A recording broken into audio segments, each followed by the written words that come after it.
सीधी तस्वीरें भोपाल से दिखाएंगे, जहां केंद्रीय वित्त मंत्री निर्मला सीतारमण का दौरा। IISER के कार्यक्रम में शामिल होंगी सीतारमण। मुख्यमंत्री डॉक्टर मोहन यादव भी कार्यक्रम में शामिल। केवल कागज का टुकड़ा नहीं, ये आपकी प्रतिभाओं के ऊपर मिलने वाला एक बहुत बड़ा सम्मान है, जिसके नाते से समाज में आप अब आज के बाद आपकी एक विशेष पहचान बनेगी। साथियों, विज्ञान संस्थान का और अनुसंधान संस्थान का महत्व भारत के परिप्रेक्ष्य में तो कई गुना ज्यादा है। हम सब जानते हैं कि धन में धन विद्या धन, ये सर्व धन प्रधानम, अर्थात सबसे बड़ा धन हमारे अपने 10 धन लक्षणों में माना गया है, लेकिन उसमें सबसे बड़ा धन विद्या धन के नाते से माना गया है। और उसमें भी खास करके आज के इस संस्थान में जो बात अनुसंधान के साथ विज्ञान की जोड़ी गई और उसी का महत्व भी काल के प्रवाह में भारत ने जब जब अपने इस मुकाम को हासिल किया तो भारत बहुत आगे बढ़ा है। इसलिए हजारों साल से जब कभी किसी भी आक्रांता ने भारत पे आकर के आक्रमण करना चाहा, भारत को नष्ट भ्रष्ट करने की कल्पना की, तो उनने सबसे पहले हमारे शैक्षणिक संस्थानों में आग लगाने का काम किया है। नालंदा, तक्षशिला, विक्रमजीत शिला, हजारों साल से हमारे अपने जिस कारण से भारत की दुनिया में पहचान है और भारत की अपनी इच्छा भी है। एक शब्द बोलते हैं हम, भारत विश्व गुरु बनना चाहता है। तो विश्व गुरु का अर्थ क्या है? विश्व गुरु अर्थ इतना ही है कि अपने ज्ञान परंपरा से दुनिया में अंधेरे से प्रकाश की ओर ले जाने का एक संकल्प, पवित्र संकल्प हम धारण करना चाहते हैं। हम किसी को दबाना नहीं चाहते, किसी को लूटना नहीं चाहते, किसी से छीनना भी नहीं चाहते, लेकिन मानवोचित गुणों के आधार पर, हमारी प्रतिभाओं के बलबूते पर दुनिया के अंदर सर्वे भवन्तु सुखिनः, सर्वे सन्तु निरामया, इस उदात्त विचार को स्थापित करने के लिए हम जानते हैं। और काल के प्रवाह के कई उदाहरण आज भी है। अनुसंधान में यद्यपि बहुत बड़ी बड़ी आज हम मुकाम पे पहुंचे हैं, लेकिन हम उन उदाहरणों को याद करें जिसके आधार पर भारत की पहचान है। अगर हम अभी काल के प्रवाह में 300 साल का इतिहास देखें तो हम सब जानते हैं कि 18वीं शताब्दी के पहले कपास, खाद्यान्न, मसालों के माध्यम से दुनिया में भारत की विशेष पहचान थी। और तब के लिए ये बहुत बड़ी बात थी। हमारे लिए, हमारे देश पे कब्जा करने वाले लोगों के लिए लालायत करने का इनका बड़ा योगदान रहता था। कहने के लिए वास्को डी गामा कैसे आया हम सब जानते हैं, लेकिन जानने वाले ये भी बताते हैं कि मसाले का जहाज का पीछा करते करते वो यहाँ आया। लेकिन इसके अलावा भी हम सब जानते हैं कि 18वीं शताब्दी हम सब के लिए अगर इन कपास, मसालों और इसके कारण से जानी जाती थी, लेकिन 19वीं शताब्दी में पेट्रोल ने जो अपना मुकाम हासिल किया है, जिसके कारण से बदलते दौर में दुनिया के अंदर एक नया प्रकार का करवट लेता हुआ समाज दिखाई दिया है। लेकिन आज मैं गारंटी दे सकता हूं 21वीं शताब्दी में नॉलेज के माध्यम से जो भूमिका पेट्रोल की थी, आधुनिक समय में वही भूमिका नॉलेज की होने वाली है। इसी आधार पर अब दुनिया हमारी तरफ भी देख रही है और बदलते दौर में खास करके हम सब जानते हैं कि आज का समय डाटा और सूचनाओं के संकलन के आधार पर है। एनालिटिक्स का अब जिस प्रकार का समय आया है, अब हमको उसी तरह से बढ़ने की जरूरत है और उसमें हमारे लिए आपके जैसे संस्थान की बहुत महती भूमिका है, बड़ी भूमिका है। मैं आपको बधाई देना चाहूंगा। लेकिन ऐसे जैसे मैंने कहा है कि हमारे यहाँ आज भी आइंस्टीन ने कहा है कि गति में गति, प्रकाश की गति सबसे तेज होती है, ये हम जानते हैं। लेकिन काल के प्रवाह में एक उदाहरण है, रामायण काल के अंदर झांकने वाले एक ऐसे ऋषि का काकभूषुंडी जी, जिनके लिए कहा जाता है कि काकभूषुंडी जी की गति कितनी तेज थी।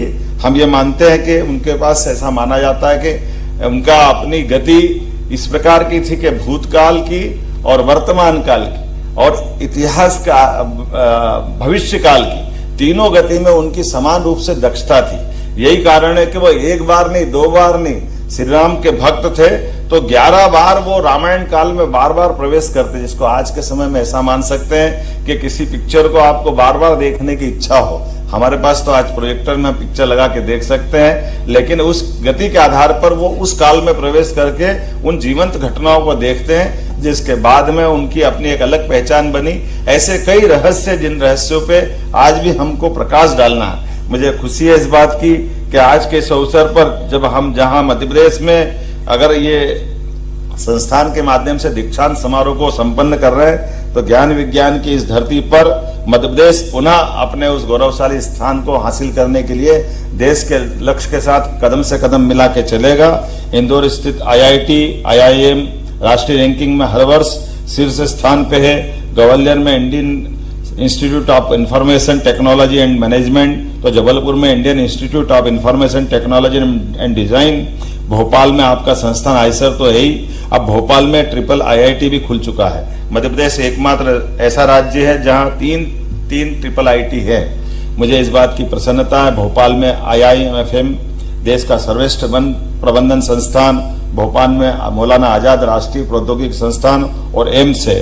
भोपाल में राष्ट्रीय फोरेंसिक साइंस यूनिवर्सिटी का विशाल परिसर स्थापित हो रहा है। भोपाल में regional institute of education, school of planning and architecture, national law institute university, Gwalior के Madhav institute and technology and science में देश का पहला ड्रोन स्कूल खोला गया है।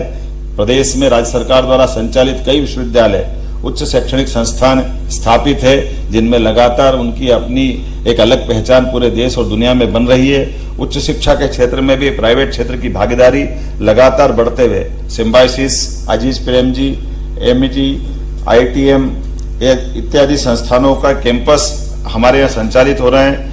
प्रदेश में युवाओं को इंडस्ट्री रेडी बनाने के लिए प्रदेश में 6 ग्लोबल स्किल पार्क की हम स्थापना कर रहे हैं। ऐसी कई सारी चीजों के साथ साथ जो हमारे प्लेन डिग्री कोर्स है, इन प्लेन डिग्री कोर्स में भी 55 जिलों में PM एक्सीलेंस कॉलेज की हमने स्थापना की है।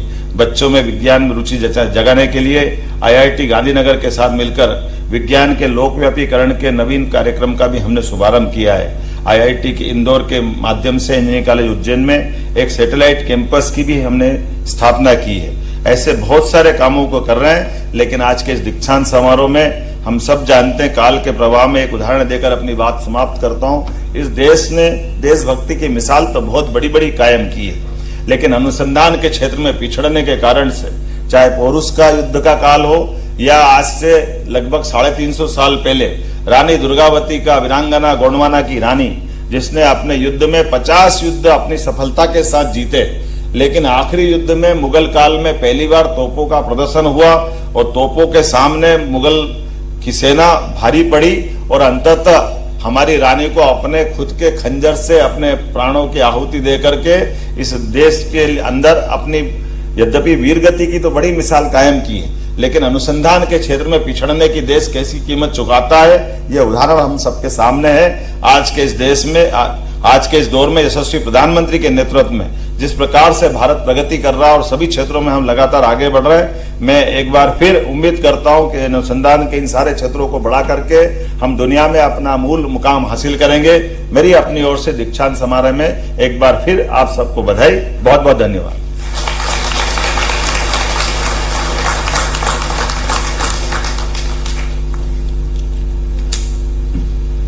Sir, we thank you for taking the time to address us.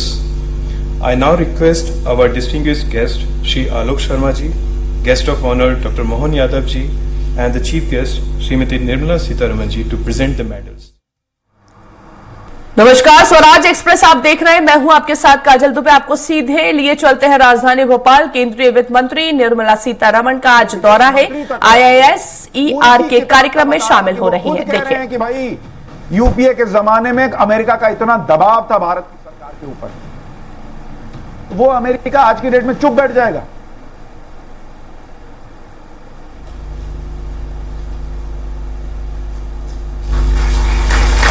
Kundan Singh Mehra from the Department of Chemistry.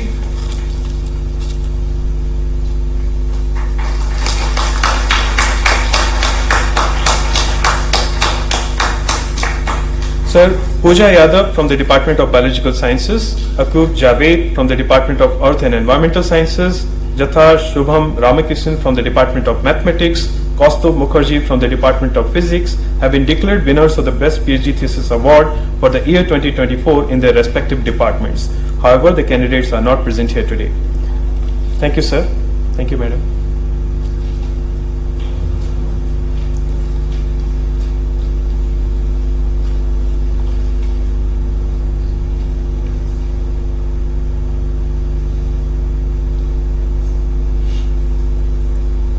I now call upon our Chairperson Senate to confer the degrees.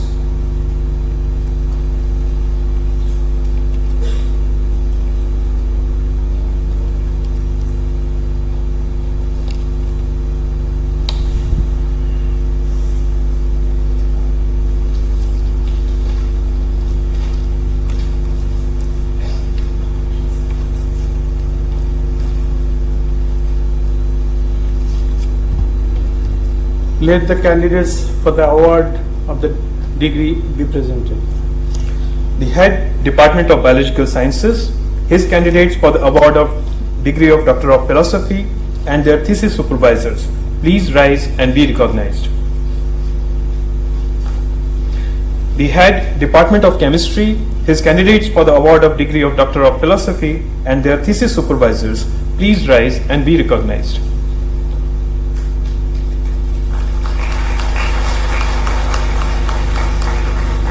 The head Department of Earth and Environmental Sciences, his candidates for the award of degree of Doctor of Philosophy and their thesis supervisors, please rise and be recognized. The head Department of Mathematics, his candidates for the award of degree of Doctor of Philosophy and their thesis supervisors, please rise and be recognized.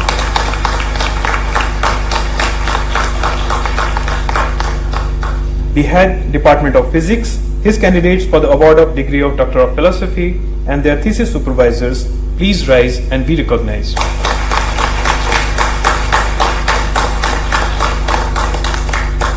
The head Department of Humanities and Social Sciences, her candidates for the award of degree of Doctor of Philosophy and her thesis supervisors, please rise and be recognized.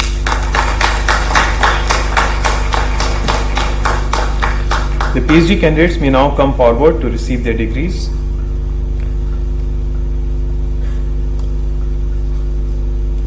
So, I present the candidates having satisfied the requirements for the degree of Doctor of Philosophy are considered worthy of receiving the same.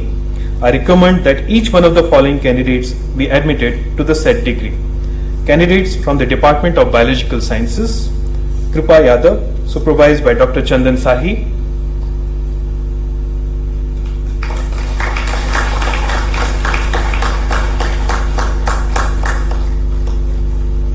Rutuja Gungakhedkar, supervised by Professor Vikas Jain.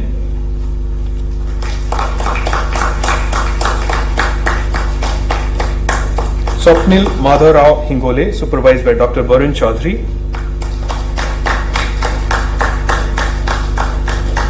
Preeti Sagarika, supervised by Dr. Chandan Sahi.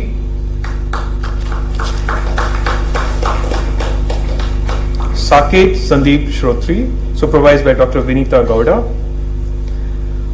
Patil Ajinkya Bhartraj, supervised by Dr. Nagarjun Vijay. Rahul PV, supervised by Professor Saurabh Datta.